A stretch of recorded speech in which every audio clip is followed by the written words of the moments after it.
Hi friends, तो आज हम अपने टॉपिक को आगे बढ़ाते हुए और आगे की तरफ बढ़ते हुए पूरे जोश और होश से आए हैं। और आपको बता दूं कि अपना टॉपिक कहाँ है, एंडिंग की तरफ है। हम बस खत्म करने ही वाले हैं अपने बैंकिंग सेक्टर को। तो इससे पहले जिसने भी सारे वीडियो नहीं देखे प्लीज जाके बहुत बहुत ही ज्यादा इंपॉर्टेंट वीडियोस हैं जो कि बैंकिंग सेक्टर के, वो जरूर देख ले, क्योंकि आपको पता चल जाएगा यार थोड़े दिन में, ज्यादा दिन नहीं लगेंगे, क्योंकि अभी प्रीलिम्स आने वाला है और प्रीलिम्स के बाद आप लोगों को पता चल जाएगा कि इसकी इंपॉर्टेंस कितनी है। जिन भी लोगों ने अभी तक वो वीडियोस नहीं देखे वो जरूर देख ले। और इसके बाद तो अपन करने वाले ही हैं स्टार्ट। तो आज अपन स्टार्ट करते हैं अपना एसबीआई के आगे की बात पढ़ते हैं कि एसबीआई तक अपन ने पढ़ लिया था। अब अपन बैंकिंग को थोड़ा फास्ट लेके जाएंगे और मैं पढ़ता जाऊंगा, आप लोग साथ साथ पढ़ते जाना। जहां कंसेप्ट होगा वहां पर पूरे होश और आवाज, पूरी चेतना के साथ हम पढ़ेंगे, ठीक है, और पूरी तरीके से कंसेप्ट को समझेंगे। तो कहां थे अपन?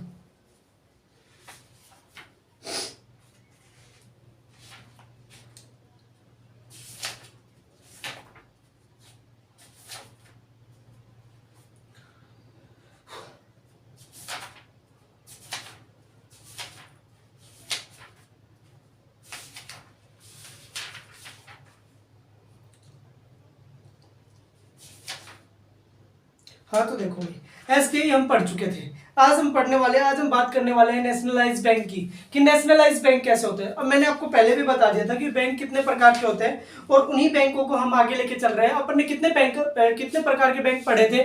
जो पहला बैंक था वो एसबीआई था, जो कि अपन बात कर रहे थे एसबीआई के ऊपर, आप लोगों को पता है। सेकंड जो बैंक थे वो कौन से बैंक थे? नेशनलाइज बैंक थे। तीसरे कौन से थे जो पब्लिक सेक्टर के बैंक के अंदर में आते थे? वो थे प्राइवेट सेक्टर इंडियन बैंक्स। और फिर उसके बाद चौथे कौन से थे? जैसे इंडियन, यहाँ पर मैंने क्या किया, फोकस के इंडियन नेम के ऊपर, तो दूसरा क्या बन जाएगा? प्राइवेट सेक्टर बैंक, जो कि फॉरेन बैंक होते हैं, उनके बारे में 4 पार्ट पढ़ेंगे। और 5 पार्ट कौन सा है? रीजनल रूरल बैंक, उनके बारे में भी अपन पढ़ने वाले हैं। तो सबसे पहले अपन चलते हैं अपने टॉपिक नेशनलाइज बैंक, ठीक है। नेशनलाइज बैंक क्या होते हैं? ठीक है, एक बात बताओ यार, राष्ट्रीयकरण तो सुना होगा ना, खूब अच्छे से सुना होगा ना इस बारे में। बस उन्हीं बैंकों की बात कर रहे हैं जिन बैंकों का क्या किया गया है, राष्ट्रीयकरण किया गया है।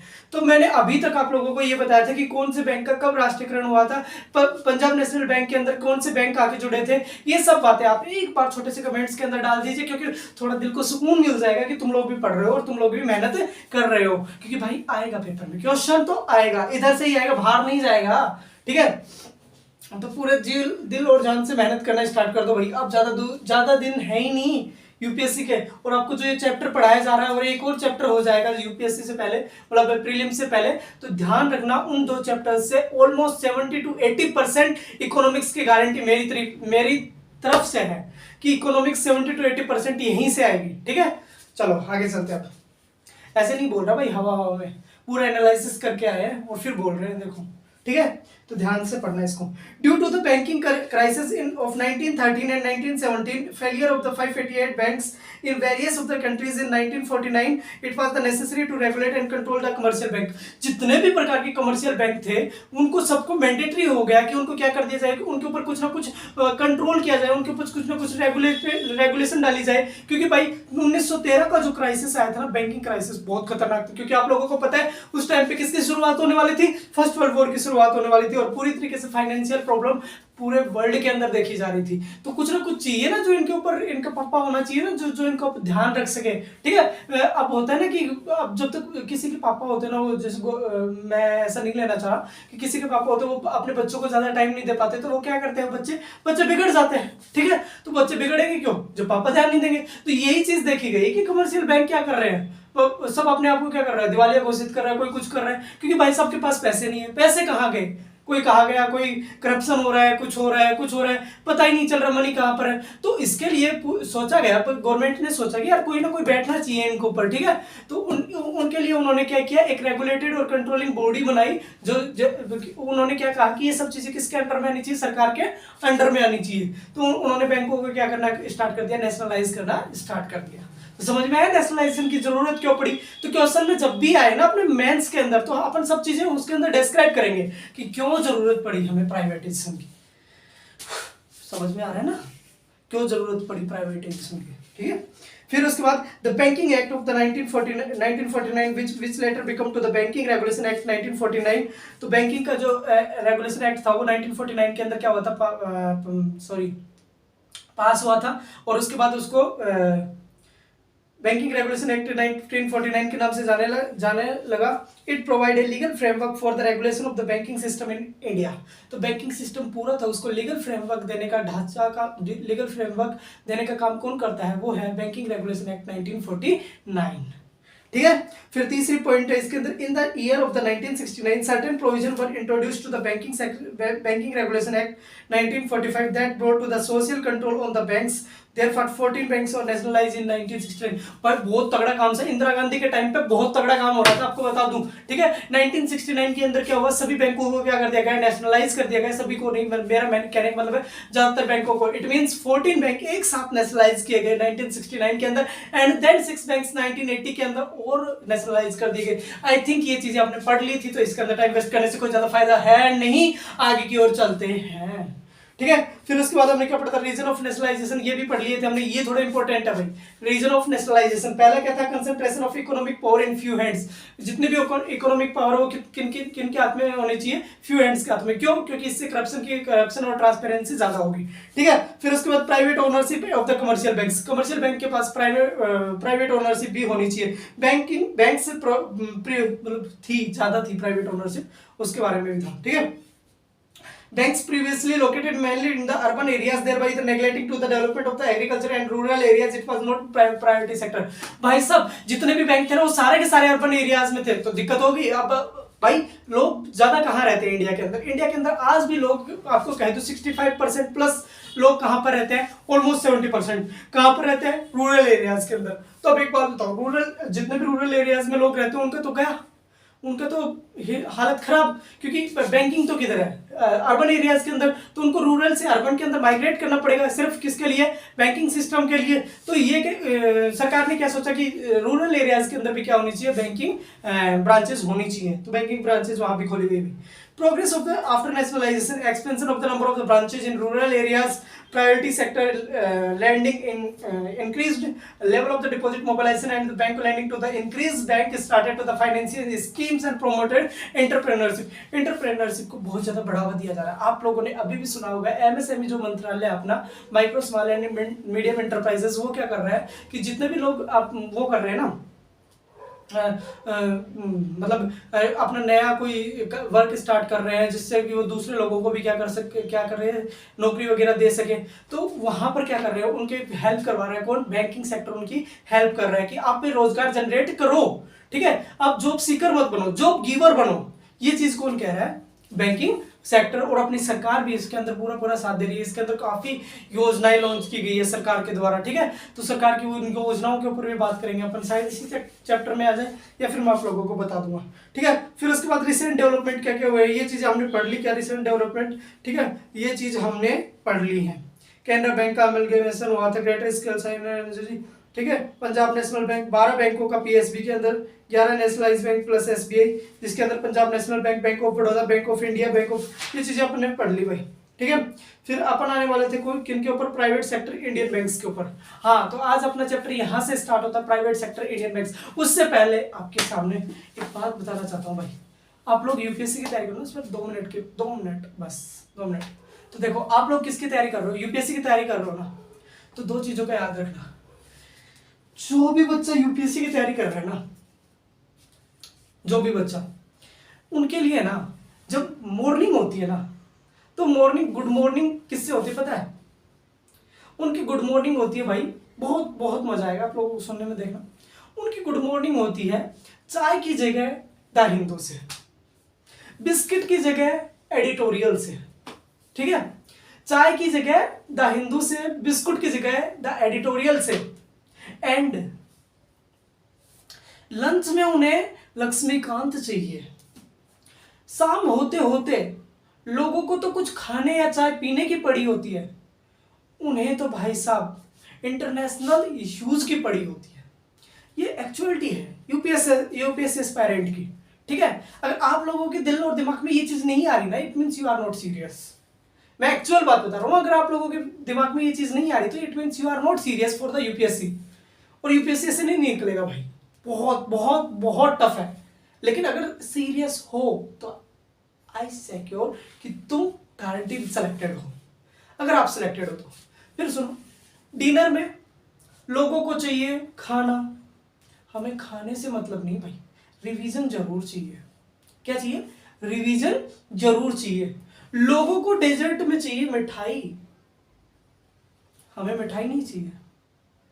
हमें चाहिए बुकों की पढ़ाई, मिठाई नहीं चाहिए, बुकों की पढ़ाई चाहिए। यही है यूपीएससी की लिखाई, यही है यूपीएससी की पढ़ाई। यूपीएससी की पढ़ाई करने के लिए आपको जब से उठते हो ना, तब से लेके आपका दिन स्टार्ट हो जाता है, और हर एक एक मिनट, हर एक एक सेकंड आपका यूपीएससी के लिए डेडिकेटेड होना चाहिए, क्योंकि उससे पता चलेगा कि आपके अंदर कितनी वो है, आग है यूपीएससी करने के लिए, क्लियर करने के लिए।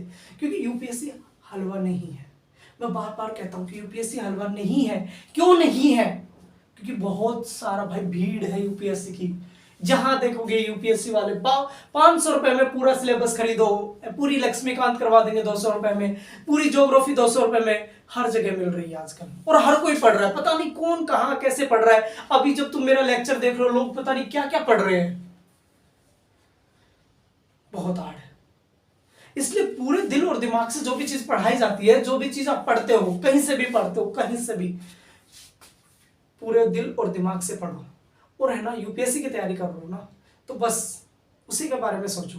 कहीं से कुछ भी मिले यार, न्यूज पढ़ रहे हो, मूवी देख रहे हो ना, तो भी आपको दिमाग में एक ही चीज आनी चाहिए, यार ये कहां से अपने आंसर में काम आ जाए, बस अभी मजा आ जाएगा ये आंसर के अंदर काम आ गई तो मूवी भी देखो ना, तो पहले उसकी रेटिंग वगैरह देख लो, उसकी स्टोरी थोड़ी बहुत देख लो, ज्यादा रिवील करनी तो अच्छी नहीं होती, लेकिन थोड़ी बहुत स्टोरी देख लो कि अपने काम की है या नहीं, क्योंकि उसके बाद तो मूवीज देख लेना भाई, ठीक है।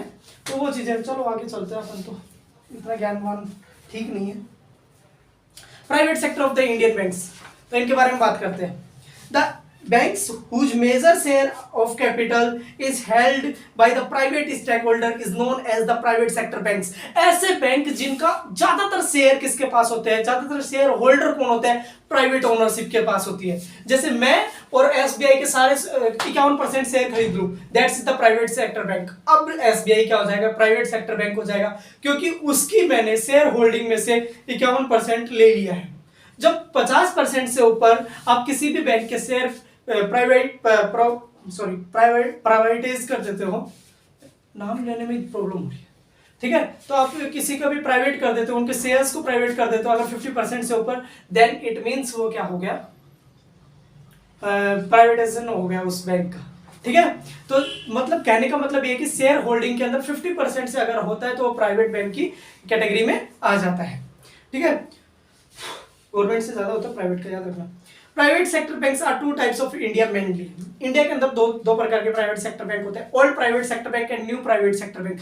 थोड़ा सा डिफरेंस है, ओल्ड होता है, ओल्ड इज गोल्ड, ठीक है, और न्यू होता है। तो देखते हैं old private sector banks, these are the bank that were not nationalised in 1969 and in 1990 due to their small size and regional focus. ऐसे बैंक जो कि 1969 एंड 1980 के अंदर क्या नहीं हो पाए, नेशनलाइज नहीं हो पाए, due to their small size, उनकी छोटे एक सिकुड़ के रह गए थे, वो छोटे बैंक थे, इसलिए उनकी स्मॉल साइज के कारण वो क्या नहीं हो पाए थे, 1969 के अंदर नेशनलाइज नहीं हो पाए थे, या 1980 के अंदर नेशनलाइज नहीं हो पाए थे। ऐसे बैंकों को क्या कहा जाता है, ओल्ड प्राइवेट सेक्टर बैंक कहा जाता है। जबकि न्यू प्राइवेट सेक्टर बैंक वो है, these are the bank that come into the existence after 1991 with the introduction of economic reforms and the financial sector reforms. Banking Regulation Act got amended in 1993 and allowed it to the entry to the new private sector banks।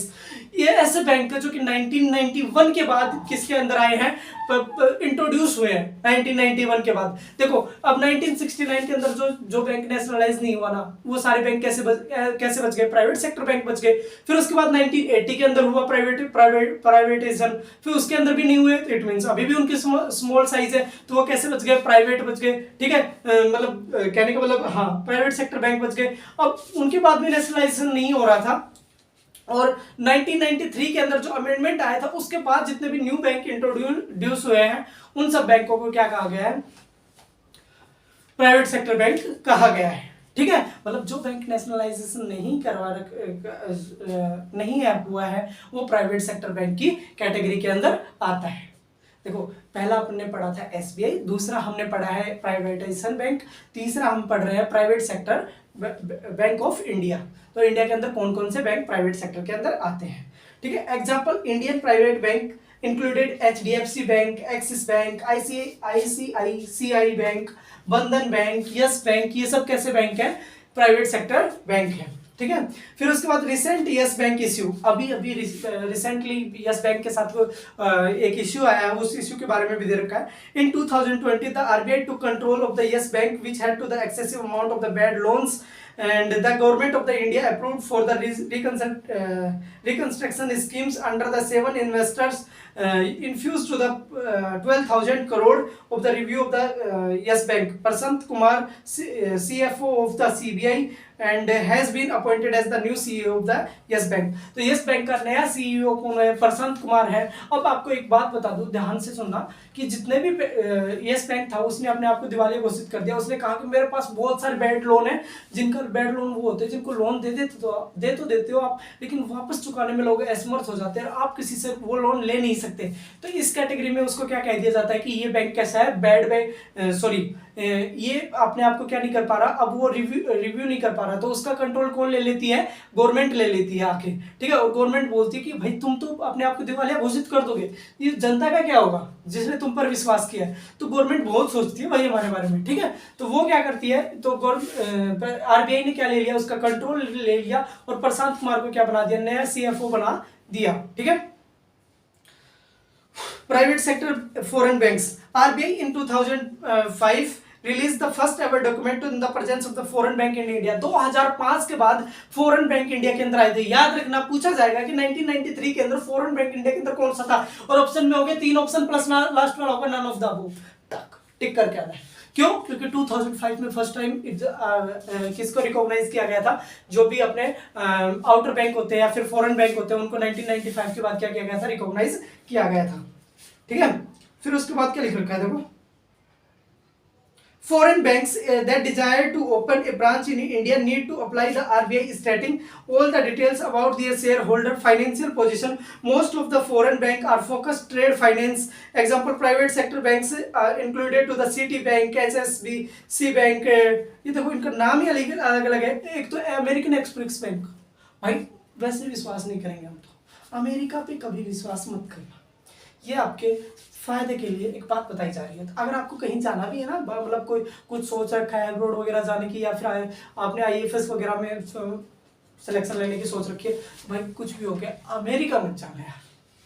मेरे को तो नफरत सी हो गई America से, America की policy बड़ी खतरनाक है यार, ठीक है। तो वैसे तुम कहीं भी जाओ भाई, तुम हो, मैं हूँ। रीजनल रूरल बैंक की बात करते हैं आप। As the purpose of the nationalization of the bank was not that as much served, in 1975 the concept of the regional rural bank was introduced। तो रीजनल रूरल बैंक का जो concept था वो 1975 के अंदर फर्स्ट टाइम इंट्रोड्यूस हुआ। तो आपको पूछा जा सकता है कि रीजनल रूरल बैंक या फिर जो अपना private sector bank of the foreign banks कौन सा पहले आया था, तो रीजनल रूरल बैंक का कंसेप्ट पहले आया था, जो कि 1975 के अंदर आ चुका था, याद रखना, ठीक है। The RRB was established, rural regional bank were established under the provision of the ordinance passed in 1975, the RRB act 1976। तो RRB का जो एक्ट था वो 1976 में आया, उसको पास किया गया 1975 के अंदर, मतलब एक्ट बाद में बना था 1976 के अंदर। To provide the sufficient banking and credit facility to the agriculture and the other rural.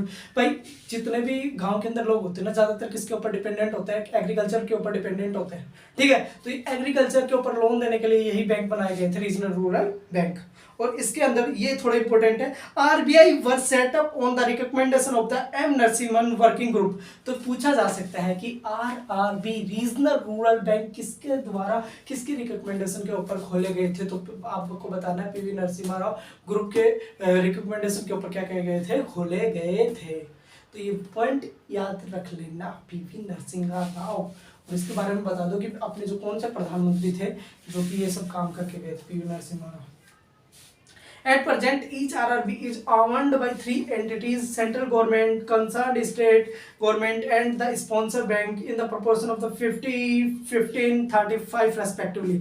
आज प्रेजेंट में क्या होता है, जितने भी रीजनल रूरल बैंक होते हैं इनके ऊपर किस प्रकार से इनकी एंटिटीज होती है, सबसे ज्यादा सेंट्रल की होती है, सेंट्रल गवर्नमेंट की, फिर स्टेट की जिस स्टेट में है, और उसके बाद होता है स्पॉन्सर बैंक की, कि कौन सा बैंक इसको स्पॉन्सर कर रहा है, पीएनबी कर रहा है, कौन सा बैंक कर रहा है, वो मैटर करता है। ठीक है, तो जो अपनी ये होती है ना, क्या बोलते हैं, सेंट्रल गवर्नमेंट होती है ना, इसकी 50% होती है। ठीक है, फिर उसके बाद 50 के बाद सीधी 15% किसकी आती है, स्टेट की आती है। एंड स्पॉन्सर बैंक कितने करते हैं, 35%। तो आपसे पूछा जा सकता है इसके अंदर, पता है उल्टा क्या देंगे, 50, 35, 15।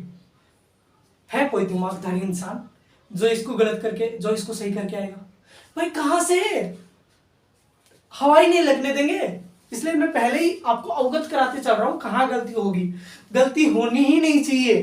15, 15 और 35 सेट सबसे कम स्टेट का होता है, फिर उससे थोड़ा सा ज्यादा किसका होता है,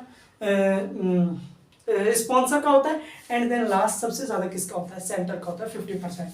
ठीक है, they operate to the regional level bank, state bank of India. They may be to the one और more RRBs in a particular state. एक पर्टिकुलर स्टेट के अंदर दो या दो से ज्यादा आरआरबी हो सकते हैं। RRB mobilise to the deposit is primarily from the rural semi urban areas and provide loans advance to the mostly small and marginal farmers, agriculture laborers, rural artisans, and the other segments of the priority sector. The source of the fund of the RRB comprised to the own fund deposit of the borrowing to the NABARD. The RRB supervised to the NABARD have to follow the regulatory norms prescribed to the RBI.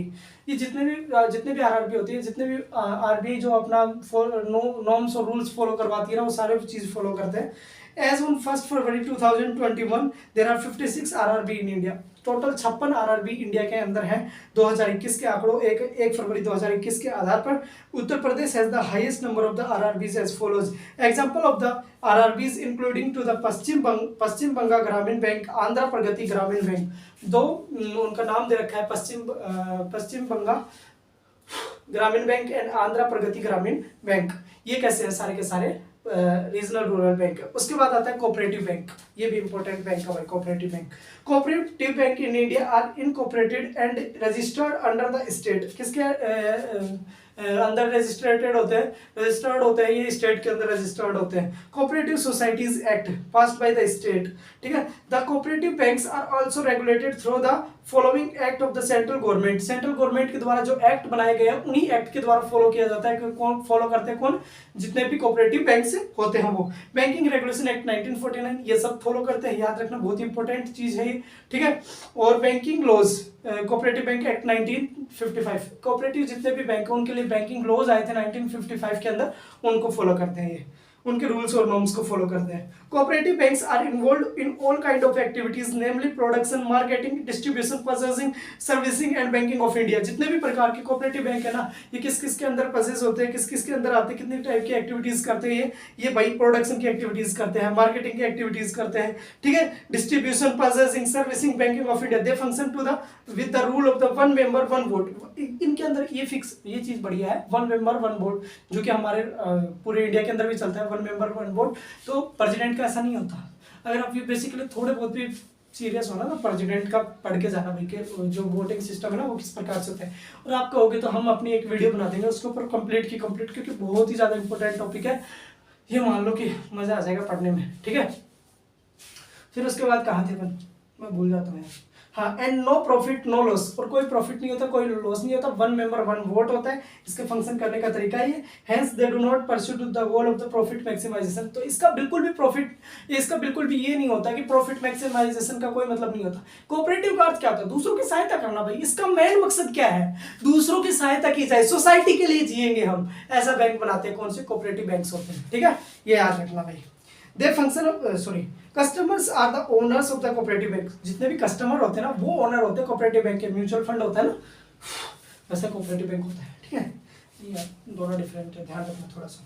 Cooperative bank mainly focus to the agriculture and rural sector landing for providing to the short term credit. Cooperative banks in India exist in three tyres.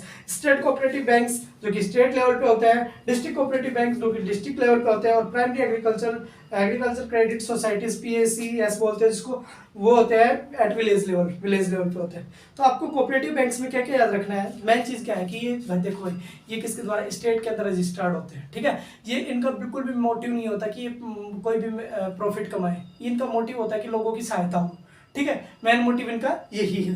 फिर उसके बाद ये centre के बनाए गए laws को follow करते हैं। कौन कौन से लॉज है, एक तो बैंकिंग रेगुलेशन एक्ट 1949 जिसको सब फॉलो करते हैं। दूसरा कौन सा लॉ है, एक बैंकिंग लॉज जो कि कोऑपरेटिव बैंक्स के लिए बनाया गया था 1959 के अंदर, 1955 के अंदर सॉरी, उसको फॉलो करते हैं, ठीक है। फिर उसके कस्टमर ही इसके ओनर होते हैं, क्योंकि भाई सिर्फ कस्टमर्स के लिए ही है, ठीक है, उनकी हेल्प करने के लिए ही है, ठीक है। और ये 3 लेवल पे होता है कि स्टेट लेवल पे, डिस्ट्रिक्ट लेवल पे, प्राइमरी लेवल पे चला जाता है, ठीक है, वो विलेज लेवल पे चला जाता है।